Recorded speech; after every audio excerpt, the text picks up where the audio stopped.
नमस्ते, प्रणाम। आप लोगों के बीच हम एक गाली गीत लेकर आई हूँ, सुनिए। आप लोग कैसा लगता है कमेंट करके ज़रूर बताइएगा।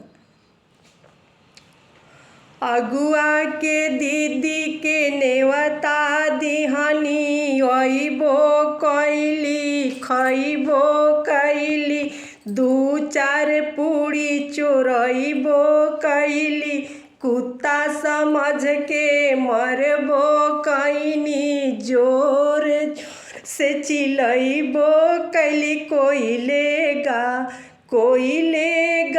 पूरी गरम सब्जी, कोई लेगा पूरी गरम सब्जी, कोई लेगा पूरी गरम सब्जी, कोई लेगा। समधी के दीदी के नेवता दिहनी, अइबो कैली खइबो कैली, दू चार पूरी चोरइबो कैली, कुत्ता समझ के मरबो कैनी, जोर जोर से चिल्लइबो कैली, कोई लेगा पूरी गरम सब्जी, कोई लेगा